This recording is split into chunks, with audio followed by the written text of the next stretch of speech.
بەڕێز خوسترەت سادق بەڕێوەبەری چاککردن و پاراستنی ڕێگەوبانەکان لەگەڵمانەبێت سەبارەت بە پرۆژەکانی ڕێگەوبان و قیرتاوکردن لە سنووری سۆران کە بەردەوامە.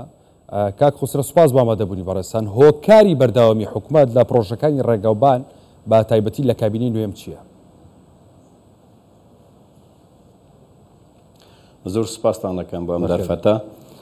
خۆی هەر لە سەرەتای دروستبوونی کابینەی نوێمی حکوومەتی هەرێمی کوردستان وەکو زۆربەی وڵاتانی پێشکەوتوو بایەخێکی تایبەت بە بواری ڕێگاوباندرا، وەکو ئاگادارین کە کەرتی ڕێگاوبان کەرتێکی زۆر گرنگی هەموو وڵاتانە و زۆر جار تەمەندن و پێشکەوتنی وڵاتان بۆ ئەم سەردەمە دەبەستێتەوە بە ڕێگاوبانێکی باش. بوویە هەر لەو ڕوانگەوە حکوومەتی هەرێمی کوردستان کابینەی نوێم بایەخێکی یەکجار زۆر بە بواری ڕێگاوباندا و لە ماوەی ئەم چەند ساڵەدا چەندین ڕێگای سەرەکی و لاوەکی هەم بەتاوی نوێژەن کرانەوە هەمیش هەندێک ڕێ تایبەتی ڕێی چەند گوندێک لەم سنوورە لە سنووری ئیدارەی سەربەخۆیان کاری فراوانکردن و دووبارە قیرتاوکردنەوە تێدا ئەنجامدرا. زۆر باشە کاک خوسترەت. یەکێکی دیکە لەو پرۆژانە ئەوەیە ینی قیرتاوکردنی ڕێگاکانی گوندەکانە. ئەمە تاوەکو ئێستا بەردەوامە، زۆربەی گوندەکانتان کردووە یاخود هێشتا ماوە و ئەگەر ماوە ئەوانەی کەماون بەرنامە هەیە کە قیرتاو بکرێن؟ خۆی ئێمە وەکو بەڕێوەبەرەتی چاکردنەوە و پاراستنی ڕێگاوبانی سۆران هەر لەگەر هاتنە کایەی ئیدارەی سەربەخۆی سۆران ئەم بەڕێوەبەرەتیە لەم سنوورە هاتە کایەوە دەستمان پێ کرد بە ئامادەکردنی دەرخستە بوو ڕێگا سەرەکیەکان، ڕێگا لاوەکیەکان و ڕێگای گوندەکان. لە ڕێگا سەرەکیەکان بە تایبەتی ڕێگای هامڵتۆن لەم سنوورە کە ڕێگایکی زۆر گرنگە ئەوەی کوماری ئیسلامی ئێران دەبەستێتەوە بە هەرێمی کوردستانەوە.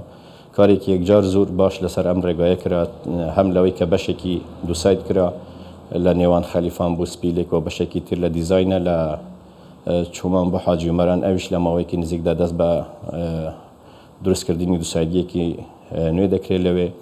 ئەو بەشەی تر کە دەکەوێتە لە نێوان چومان بۆ خەلیفان کارێکی زۆر زۆر باش تێدا ئەنجام درراوە لە ماوەیەدا بە تایبەتی لەم ساڵەدا کە نزیکەی 21 کیلومتری کاری چاکردنەوە و دووبارە قیرتاوکردن تێدا ئەنجام درراوە. لە پاڵامەدا کاری قیرتاوکردن بوو بەشێکی زۆری گوندەکان کراوە لە سنووری ئیدارەی سەربەخۆی سۆران، بەڵام بەپێی ئەوەی کە سنووری ئیدارەی سەربەخۆی سۆران سنوورێکی زۆر زۆر فراوانە، ژمارەی گوندەکان لەم سنوورە سەروی 800 گوندە. ئەمەش بەڕاستی کلفەیەکی زۆر دەخاتە سەر حکوومەتی هەرێمی کوردستان بۆی کە لەو ماوەکەمەدا بتوانین هەموو ڕێگاکان کاری قیرتاوکردن تێدا ئەنجام بدەین. بەدەیان گوند لە سنووری ئیدارەی سەربەخۆی سۆران ڕێگاکانیان هەم فراوان کراون هەم دووبارە کاری قیرتاوکردن تێدا ئەنجام درراوە. ئەوانەی کەماون بەپێی پلانی هەم وەزارەتی ئاوادانکردنەوە نیشتەجێکردن هەم بەپێی ئەو بودجەی پەرەپێدانەی ئیدارەی سەربەخۆی سۆران کاری لەسەر دەکرێت. بەشێکان ئێستا لە جێبەجێکردندان، بەشێکان لاوانەیە لە پرۆسی تەندەرینگدان و بەشێکی دیکە بۆ ساڵانی داهاتوو لە بەپێی پلانی خۆمان کارمان لەسەر دەکەین بۆی بتوانین زۆربەی هەرە زۆری ئەم ڕێگانە بە تایبەتیانی کە دوورە دەستن کاری قیرتاوکردن تێدا ئەنجام بدەین. زۆر باشە کاک خوسترەت. ئەم ڕێگایانە ڕێگە سەرەکیەکان بە تایبەتی تا چەند کاریگەری لەسەر لایانی گەشتیاریە بێ، یعنی بێتەوە کارێک بۆ زیاتر هاتنی گەشتیار و کاراسانێکی باشە بێ بۆ گەشتیاران بۆ ڕێگەیاندا گەشت بکەن؟ خۆی وەکو باسم کرد ڕێگایەکی باش نیشانەی بەرەو پێشچوونی وڵاتە، ینی بویە ڕێگایەکی باش جگەل لە بواری گەشتیاری بە تایبەتی لە ناوچەی ئێمە کە ناوچەیەکی گەشتیاری زۆر گرنگە لە هەرێمی کوردستان، لە بواری بازرگانیش تاسیرێکی یەکجار زۆر دەبێت و ئەوانەی کە ڕێی گوندەکان کە باسمان کرد دەبیتە هۆکاری ئەوەی کە کوچی پێچاوانە ئەوەی کە لە گوند بەرەو شار کەم ببیتەوە خەڵک بتوانێت لە گوندەکان ژیانی خۆی ژیانی ئاسایی خۆی بەردەوام بکات. ئەمەش دەبیتە هۆکارێکی گرنگ بۆەوەی کە کاری کشت و کاڵی، کاری مەرداری باش هەر لەسەر کشت و کاڵ کاک خوسترەت، ینی خۆت دەزانی ئەو ناوچەی ببیتن کشت و کاڵیشە و جوتیارێکی زۆری لێە و بەرهەمیان هەیە. تا چەنە کاریگەری لەسەرم لایەنە بێ کاراسانی زیاترەکە باشترە بۆ جوتیاران و سنوورە؟ بەدڵنیاییەوە وەکو باسمان کرد ڕێژەیەکی یەکجار زۆر ژمارێکی زۆر گوند لە سنووری ئیدارەی سەربەخۆی سۆران هەیە کە بەشێکی زۆری ئەم گوندانە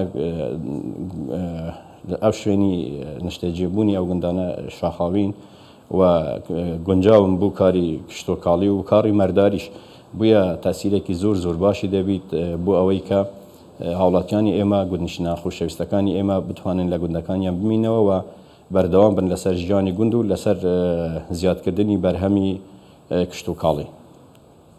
زۆر باشە. پلانتان بۆ داهاتوو چییە؟